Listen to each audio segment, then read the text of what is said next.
பரமக்குடி அருகே வளர்ப்பு நாயை காப்பாற்ற சென்ற சிறுவன் மின்சாரம் தாக்கி உயிரிழந்த சம்பவம் அப்பகுதியில் சோகத்தை ஏற்படுத்தியுள்ளது. ராமநாதபுரம் மாவட்டம் பரமக்குடியை அடுத்த நயினார்கோவில் ஒன்றியத்திற்கு உட்பட்ட பாப்பார் கூட்டம் கிராமத்தில் வசித்து வருபவர் தர்மர். இவருடைய மகன் கௌஷிக் தற்போது 6ஆம் வகுப்பு பயின்று வந்தார். தற்போது கோடை விடுமுறை என்பதால் நண்பர்களுடன் வயல்வெளி பகுதிக்கு விளையாடச் சென்றார். அங்கு நேற்று நள்ளிரவு பெய்த தொடர் மழை மற்றும் காற்றால் பனைமரம் ஒன்று முறிந்து விழுந்ததில் மின் வயர் அறுந்து கீழே கிடந்துள்ளது. அப்போது கௌஷிக்கின் வளர்ப்பு நாய் அறுந்து கிடந்த மின் கம்பியை மிதித்ததில் மின்சாரம் தாக்கியது.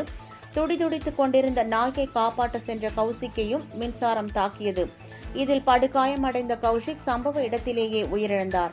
பின் அவரது சடலம் மீட்கப்பட்டு பரமக்குடி மாவட்ட அரசு மருத்துவமனைக்கு உடற்கூறு ஆய்விற்காக கொண்டு செல்லப்பட்டது. இதுகுறித்து நயினார்கோவில் போலீசார் வழக்கு பதிவு செய்து விசாரணை மேற்கொண்டு வருகின்றனர். இச்சம்பவம் அப்பகுதியில் சோகத்தை ஏற்படுத்தியுள்ளது.